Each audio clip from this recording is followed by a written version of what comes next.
Today, Jay Clayton, chairman of the SEC, and Christopher Giancarlo, chairman of the CFTC, testified in front of Congress on cryptocurrencies. Here are the 10 most important takeaways from Jay Clayton's remarks. 1. Bitcoin and Ether are not necessarily currencies. Simply calling something a currency or a currency-based product does not mean it is not a security. 2. Most utility tokens are securities.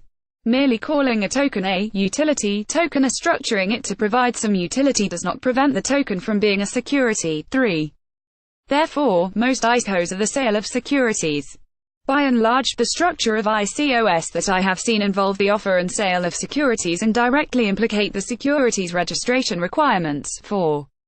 Exchanges where investors trade tokens are not, in fact, exchanges because they have not registered with the SEC. Many trading platforms are even referred to as exchanges. I am concerned that this appearance is deceiving. In reality, investors transacting on these trading platforms do not receive many of the market protections that they would when transacting through broker-dealers on registered exchanges or alternative trading systems. 5.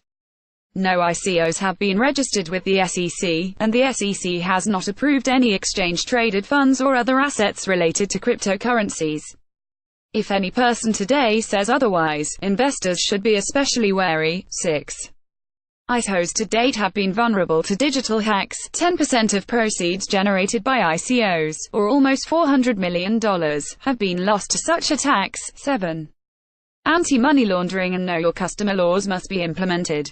Market participants should treat payments and other transactions made in cryptocurrency as if cash were being handed from one party to the other. 8. Eco-promoters, such as platforms and marketing agents, should be careful not to engage in selling unregistered securities. Engaging in the business of selling securities generally requires a license. 9. The market is ripe for fraud from many different actors. Experience shows that excessive touting in thinly traded and volatile markets can be an indicator of scalping, pump and dump, and other manipulations and frauds. 10. The new cyber unit in the Division of Enforcement is going to be more aggressive with enforcement actions against those who violate the law. I have asked the SEC's Division of Enforcement to continue to police these markets vigorously and recommend enforcement actions against those who conduct ICOs or engage in other actions relating to cryptocurrencies in violation of the federal securities laws. It is clear the SEC is making sure investors are protected and those who defy the securities laws brought to justice.